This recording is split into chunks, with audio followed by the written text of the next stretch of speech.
Hello everyone and welcome to this big FL Studio project. It's called Astronaut. If you want to know what's going on in this song and you want everything explained to you, then this is the video for you. So recently I've been showing my music to a producer and he's giving me some very good tips to improve my music. And what he basically said to me was you should just make more music and try to improve at it. So I started making music and I got some pretty cool stuff, and this is one of the projects I made. Now before we get into the intro, if you want to support this channel, then please subscribe, hit the bell and like the video. Let's get started. This is the introduction of the song. I'm gonna show it to you guys.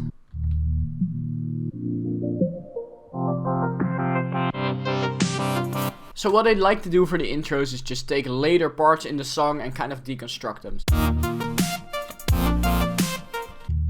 That moves up and then we have chords. And then we have some more melody in there. And the whole effect you're hearing right here, that fading in effect. If you add an equalizer, you can see this moving up to the right. It's this knob right here. So if you right click it and then press create automation clip, you can make an automation, and this automation right here is causing the sound to open up, meaning that you get that fading in effect. This is what the intro would sound like.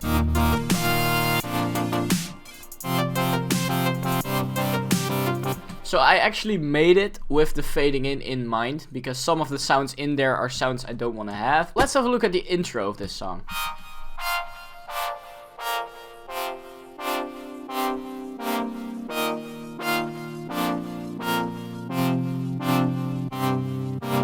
Now to understand better what's going on here, I'm going to show you the next part as well, because this introduction is a deconstructed version of the next part of the song.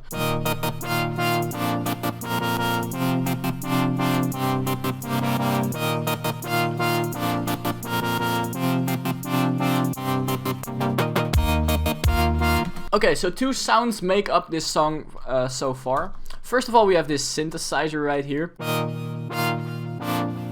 And secondly, we have this very subtle pattern in the background. It's hard to hear. Yeah, so for that sound I just used an oscillator. These are the settings of the oscillator. But what I want to mainly focus on is this sound right here, the synthesizer. Now what's fun about this sound is that if I remove the automations I did on the cutoff, this is the sound it actually makes. Without the sidechain, it's even more rough. So the first thing I did was go to the mixer and add a balance, which regulates the volume. So, and then I made an automation that makes it fade in every time. Second thing is I went to the synth this sound is made in this case a sawer, and I played around with the amplitude, which is pretty interesting because if you play the sound and then start messing with the amplitude,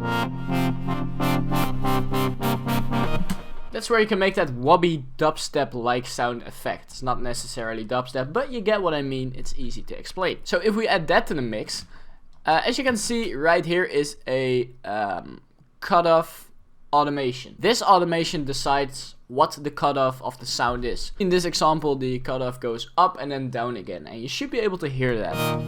And that repeats itself.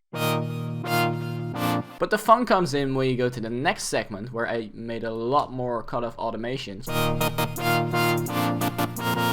And I just added some heads to it. These last 4 heads I made to fade in, as you can see. That's what you get.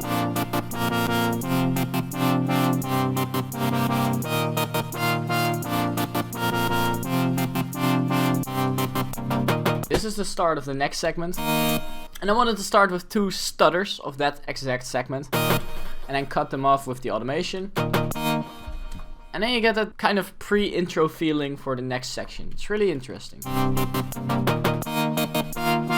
So this is the next part. It's a little bit more punchy because there's kicks and a bass in it. It goes from this to this.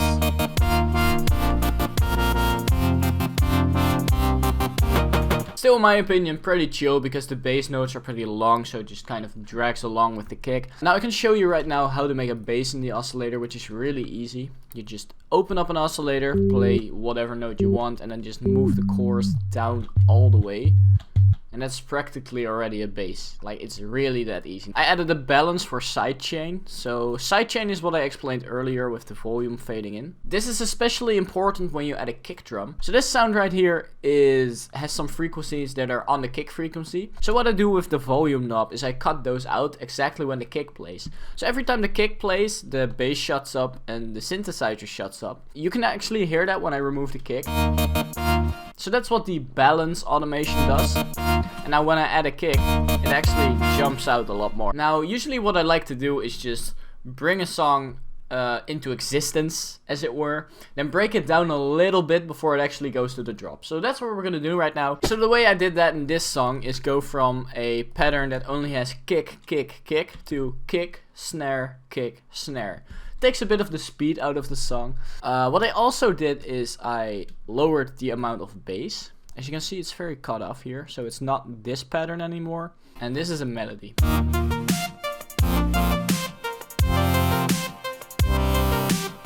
I tried to give the synthesizer as much emphasis as I wanted on each part. So I wanted something like two short ones, then a long one, and then a really long one. And that's what you can hear if you play it. Wow.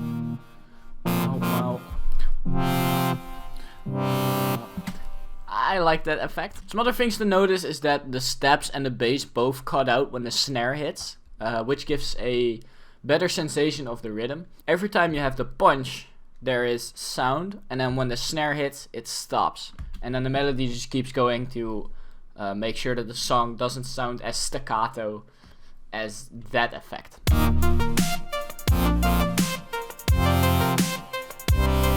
I'll just let it play for a bit. Okay, so here we go into a little bit more complicated section. As I said, break down the song, bring it back again. And I'm bringing it back by adding more automations so that the synthesizer is a bit more prominent. So instead of these long fade-ins, we have shorter but more energetic sounds.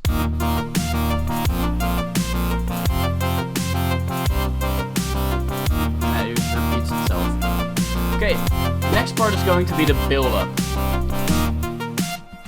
What I did with the build-up is I went back to the slow synthesizer and basically just worked with the snare clap.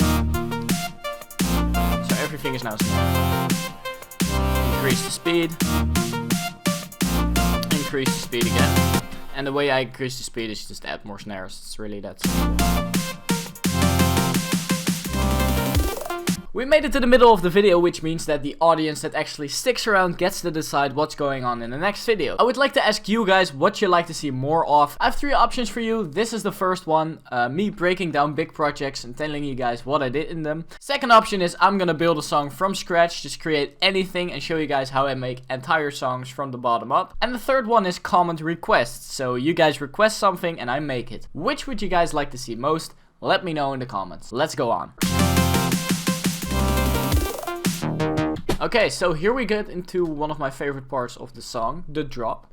I went for that slow, vapor wavy feeling, and then on every snare clap we get the synth. Let's have a listen.